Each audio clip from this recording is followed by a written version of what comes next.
ഞങ്ങളിത് അഗസ്ത്യനെ കണ്ട് തിരിച്ചിറങ്ങുവാണ് കേട്ടോ. ഫസ്റ്റ് റോപ്പ് തിരിച്ചിറങ്ങുവാണ്. ശരിക്കും ഞങ്ങളെല്ലാവരും അവിടെ ഇരിക്കുന്നത് വെറുതെ അല്ല കേട്ടോ, ഇരിക്കാനേ പറ്റുള്ളൂ.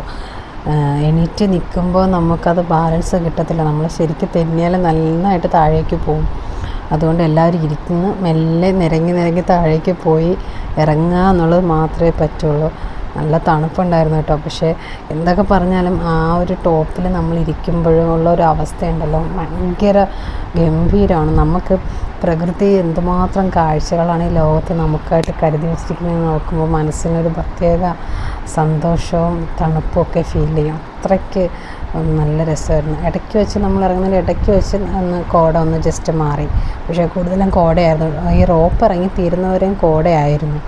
എല്ലാവരും മെല്ലെ സൂക്ഷിച്ച് ഓരോരുത്തരായിട്ട് ഇറങ്ങണം. ഓരോരുത്തരായിട്ട് തന്നെ ഇറങ്ങണം. കാരണം 2 പേര് ഒരുമിച്ചോ അല്ലെങ്കിൽ അതിൽ കൂടുതൽ ആൾക്കാർ ഇറങ്ങുമ്പോൾ ഓരോരുത്തർ പിടിക്കുമ്പോഴും ഈ കയറ് ഷേക്കാവും. ഓൾറെഡി കാറ്റടിക്കുമ്പോൾ കയറ് ഷേക്കാവും. അപ്പം നമ്മൾ കൂടെ വേറെ ആളും കൂടെ ഇറങ്ങിയാലും നമ്മൾ അവർ പിടിക്കുന്ന ബാലൻസിങ്ങും നമ്മുടെ ഇതും കൂടെ ശരിയാവില്ല. അപ്പോൾ ഓരോരുത്തരായിട്ട് ഇറങ്ങുക എന്നുള്ളതാണ് നമ്മൾ ശ്രദ്ധിക്കേണ്ട കാര്യം. ഈ പറയുന്ന പോലെ അപ്പുറം ഇപ്പുറം കാറ്റ് മെല്ലെ ഇറങ്ങുക എന്നുള്ളതാണ്. ശരിക്കും നല്ല ആ സമയത്തൊക്കെ നന്നായിട്ട് തണുപ്പാണ് കേട്ടോ. എനിക്ക് തണുപ്പ് സഹിക്കുക വയ്യാണ്ട് അവസാനം അടുത്തുണ്ടായിരുന്ന ഒരു പയ്യൻ്റെ, അവൻ കോട്ട് ഇട്ടിട്ടില്ലായിരുന്നു, അവൻ വെറുതെ വെച്ചിരിക്കുകയാണ്. അപ്പം അവൻ്റേത് ഞാൻ കോട്ട് മേടിച്ച് ഞാനിട്ടു. കാരണം തണുപ്പ് സഹിക്കുന്നില്ല, കാറ്റും കൂടെ ആയപ്പോൾ സഹിക്കാൻ പറ്റുന്നില്ല. അങ്ങനെ ഓരോരുത്തരായിട്ട് ഞങ്ങൾ ഇറങ്ങാൻ വെയിറ്റിംഗ് ആയിരുന്നു. ഓരോരുത്തർ ഇറങ്ങുന്നത് വരെ ഏട്ടൻ പുറകിൽ നിന്ന് വീഡിയോ പിടിക്കുന്നുണ്ടായിരുന്നു. ഇപ്പം ഞാൻ ഇറങ്ങുന്നുണ്ട്. പക്ഷേ ഒരു വല്ലാത്ത അനുഭവം.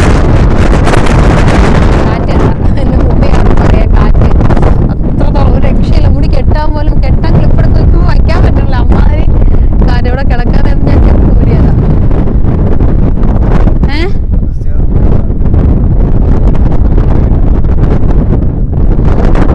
ജീവിതത്തിൽ ഒരിക്കലെങ്കിലും വന്നിരിക്കേണ്ട സ്ഥലം അഗസ്ത്യാർ. എനിക്ക് തോന്നുന്നു അഗസ്ത്യാരോടും വന്ന് ബാക്കി എല്ലാം സിമ്പിളാണെന്ന് തോന്നി. ഇത്രയും കളിക്കുന്നത് ഞാൻ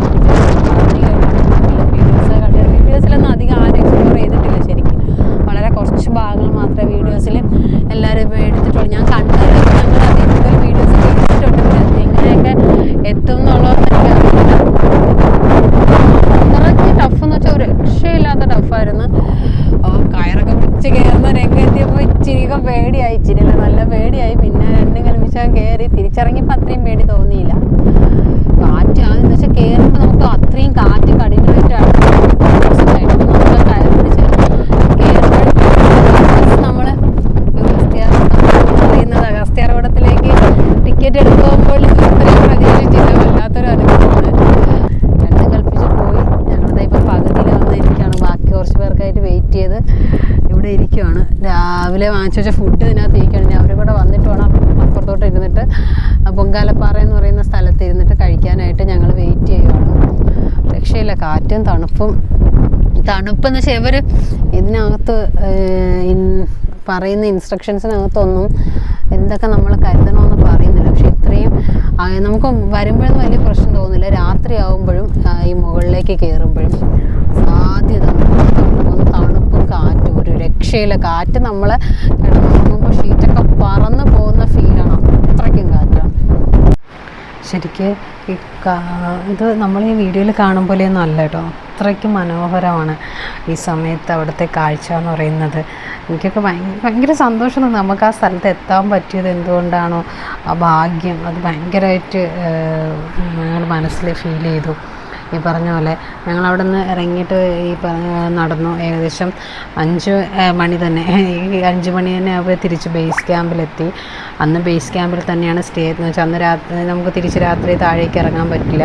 അന്ന് അവിടെ തന്നെയാണ് സ്റ്റേ. വന്നു ഞങ്ങളിതുപോലെ പോയി പുഴയിൽ പോയി കുളിച്ചു, ഫ്രഷായി, ഫുഡൊക്കെ കഴിച്ചു, അന്ന് റെസ്റ്റ് ചെയ്തിട്ടു. പിറ്റേന്ന് രാവിലെയാണ് ഞങ്ങൾ റിട്ടേൺ ഇറങ്ങുന്നത്. തിരിച്ചു പോകാൻ ഇറങ്ങി.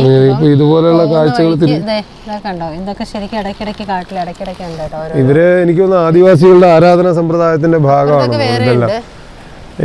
ഇത് എനിക്ക് തോന്നുന്നു സർപ്പത്തിനോട് ആകൃതി തോന്നുന്ന കല്ലുകൾ വെച്ച് സർപ്പാരാധന തന്നെയാണ്. സർപ്പാരാധന നമ്മളിങ്ങനെ നടന്നുകൊണ്ടിരിക്കുകയാണ്. ഇപ്പൊ ശരിക്കും നമ്മൾ വന്നതിനേക്കാളും ഒരു ശരിക്കും കാടിന്റെ ഫീല് ഇപ്പോഴും വരുന്നുണ്ട്. ഇപ്പൊ മണി 8 മണി കഴിഞ്ഞു. 7 മണിക്ക് ഇറങ്ങണമെന്ന് വിചാരിച്ചു. അപ്പോൾ ഫുഡ് ഓൾറെഡി താമസിച്ചപ്പോൾ നമ്മൾ എല്ലാവരും മൊത്തത്തിൽ താമസിച്ചു. സത്യത്തിൽ നമ്മൾ ആദ്യം പറഞ്ഞു ഫുഡ് ഭയങ്കര പക്ഷെ ഫുഡ് ഭയങ്കര ചെലവാണെന്ന് പറയുന്നത് ഇത് ഇപ്പം മനസ്സിലായി എന്തുകൊണ്ടാണെന്നുള്ളത്. ഫുഡ് ഈ പറഞ്ഞ പോലെ ഫുഡ് ഒരു ഗ്യാസ് കുറ്റിയുടെ എത്തിക്കാൻ 1200 രൂപയോളം വരും. അപ്പം അത് ഭയങ്കര ചിലവാണ് സാധനങ്ങളിവിടെ എത്തിക്കാനൊക്കെ. അതും കൂടിയുണ്ട്. ഇത്രയും പൈസയ്ക്ക് പക്ഷേ തരുന്ന ഫുഡ് നല്ല ഫുഡാട്ടോ. പക്ഷെ നമ്മളിപ്പോൾ ഇതിന് ഇത് കഞ്ഞിക്ക് 170 രൂപ കഞ്ഞി എന്ന് പറയുന്നത്. പക്ഷെ എത്ര കഞ്ഞി വേണമെങ്കിലും അവർ തരും, എത്ര പയർ വേണമെങ്കിലും തരും. അതിനൊരു കണക്കൊന്നും ഫുഡ് വരും. അതെ, വയറ് നിറച്ച് ഫുഡ് വരും. ഈ 170 രൂപയ്ക്കുള്ള കഞ്ഞി എന്ന് പറഞ്ഞാലും നമുക്ക് എത്ര വേണോ കഴിക്കാം. കഞ്ഞി, പപ്പടം, പയറ്, അച്ചാറ് എല്ലാം ഉണ്ട്. പിന്നെ കാപ്പിക്ക് പൂരി, ഉപ്മാവ്, പുട്ട്, കടലക്കറി, ഗ്രീൻ പീസ് കറി ഇതൊക്കെ ഉണ്ട്. നല്ല ഫുഡാണ്. പക്ഷെ അവിടെ പാചകം ചെയ്ത് വിതരണം ചെയ്യുന്ന എനിക്ക് തോന്നുന്നത് ട്രൈബൽസ് ആണെന്ന് തോന്നുന്നു. അപ്പോൾ ഈ ആദിവാസി വിഭാഗത്തിൽപ്പെട്ടവരാണെന്ന്. പക്ഷെ അവരുടെ മനസ്സ് പോലെയാണ് കേട്ടോ. അവരുടെ മനസ്സ് നിഷ്കളങ്കമാണ്, അതുപോലെ തന്നെ ഫുഡും. ഇപ്പോൾ ഈ പറഞ്ഞാലും നമ്മൾ നടന്ന് 16 കിലോമീറ്റർ തിരിച്ച് നടക്കണം, തുടങ്ങിയിട്ടേ ഉള്ളൂ.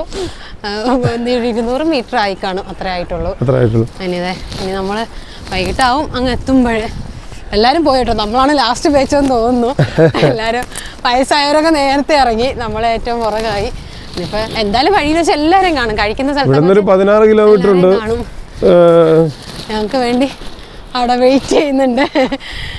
ശരി, അപ്പോൾ വരുന്ന വഴി പോകുന്ന വഴി കാണാം ബാക്കി. നമ്മുടെ കൂടെ ഉള്ളവർ ഇതേ പോകും. ഈ വഴികളെല്ലാം ഇങ്ങനെ ഇറങ്ങി പോയിട്ട് സ്പീഡ് ഇറങ്ങാൻ പറ്റില്ല, കാലൊക്കെ നല്ല പിടുത്തമുണ്ട്. അപ്പം നമ്മൾ വളരെ ബുദ്ധിമുട്ടി, തുടയൊക്കെ നല്ല വേദനയുണ്ട്. വളരെ അഡ്ജസ്റ്റ്മെൻറ്റിലാണ് ഇറങ്ങുന്നത്, രക്ഷയില്ല. പുറകിലും ആൾക്കാരുണ്ട്. നമ്മളാണ് ഏറ്റവും ലാസ്റ്റ് ടീം, ബാക്കി എല്ലാവരും പോയി. നമ്മുടെ ഈ ഇന്നലത്തെയുള്ള എല്ലാവരും പോയി, നമ്മളാണ് ഏറ്റവും ലാസ്റ്റ് ഇറങ്ങുന്നത്. എന്തായാലും വഴിയിൽ വെച്ച് എല്ലാവരെയും കിട്ടും, എല്ലാവരും അവിടെ ഇരിക്കുന്നുണ്ടാവും. അപ്പം നമ്മളാണ് പോകുന്നത്. എല്ലാവരും ഇത് ആൾറെഡി റെയിൻ ഫോറസ്റ്റ് അല്ലേ വരുന്നുണ്ട് എല്ലാവരും. അത് അപ്പം അങ്ങനെ ഒരു സംഭവം ഉണ്ടാകാൻ സാധ്യത കുറവാണ്. എന്തൊക്കെ പറഞ്ഞാലൊരു എനിക്ക് തോന്നുന്നു നമ്മൾ വിചാരിക്കുന്നതിനേക്കാളും പുറത്ത് വലിയ ട്രക്കാണ്, രക്ഷയില്ല. ഹിമാലയ ഒന്നും അതല്ലല്ലോ. 22 കിലോമീറ്റർ എന്ന് പറയുന്നത് എല്ലാം കൂടെ ഒരു 30 കിലോമീറ്ററിൻ്റെ എഫക്റ്റ് ഉണ്ട്. അത് റോഡ് സ്ട്രൈറ്റ് അല്ലല്ലോ, ഈ റെയിൻ ഫോറസ്റ്റുകളിൽ അങ്ങനെ ഇല പൊഴിയുന്ന കാലം ഇല്ല. റെയിൻ ഫോറസ്റ്റുകളിൽ അങ്ങനെ ഇല പൊഴിയുന്ന കാലം ഉണ്ടോ?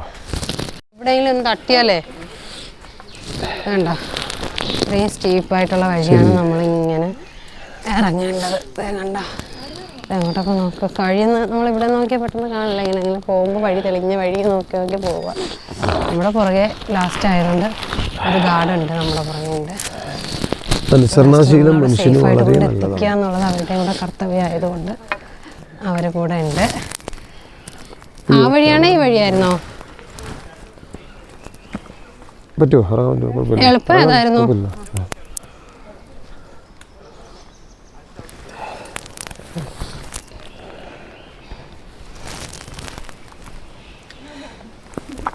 മുന്നേ പോയവർ തെളിച്ച വഴിയെ ഞങ്ങളും പോകുന്നു അല്ലേ അമ്മേ? അയ്യോ, എൻ്റെ കമ്പ് പോയി.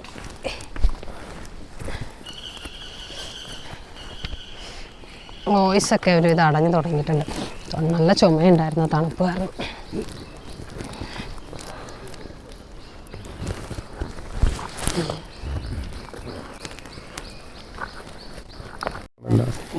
പേടിയാണ്, എല്ലാവരും ഇറങ്ങി വരുമല്ലേ.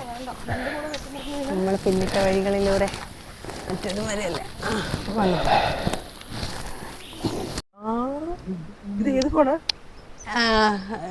Pro Plus എത്ര റെഡ്മി. വളരെ മനോഹരമായ കാഴ്ചയാണ്. ഇതാണ് പുൽമേട് എന്ന് പറയുന്നത്. ശരിക്ക് വെന്ത് പോകുന്ന സ്ഥലമാണ്, നല്ല ചൂടായിരിക്കും ഈ ഭാഗത്ത് നടക്കുന്നത്. വ്യൂ ഒക്കെ ഭയങ്കര രസം കേട്ടോ. ഇതേ കണ്ട, നല്ല രസമുണ്ട്. അല്ല, ആനയൊക്കെ ഉണ്ട്, ആനയും കരടിയൊക്കെ ഞങ്ങൾ കാണുമെന്ന് അറിയില്ല. പേപ്പാറ ഡാം അവിടെ കാണാൻ കണ്ട ഇത് പേപ്പാറ ഡാമാണ് കാണുന്നത്. പേപ്പാറ ഡാമാണ് കാണുന്നത്. ഡാം കാണാൻ നമുക്ക് മുകളിൽ ചെന്ന് ഡാം കാണാമായിരുന്നു. 6 ഡാമോളം കാണാമായിരുന്നു. പക്ഷെ കോട കാരണം നമുക്ക് കാണാൻ കഴിഞ്ഞില്ല. പക്ഷെ ഇപ്പം ഇത് അവിടെ നിന്ന് നമ്മൾ അല്ലാതെ താഴോട്ട് ഇറങ്ങുമ്പോഴും കാണാവുന്നതാണ്. പക്ഷെ വ്യൂ ഉണ്ടോ, നല്ല രസമല്ലേ, ആകാശത്തിൻ്റെ വ്യൂ ഒക്കെ നന്നായിട്ട് കാണാൻ പറ്റുന്നുണ്ട്. ഭയങ്കര രസമായിട്ട് നല്ല ബ്ലൂ ആയിട്ട് കാണുന്നുണ്ട് അല്ലേ, നല്ല ബ്ലൂ ആയിട്ട് കാണുന്നു. നല്ല രസമുണ്ട് കാണാനായിട്ട്, നല്ല വ്യൂ, ഭയങ്കര രസമുണ്ട്.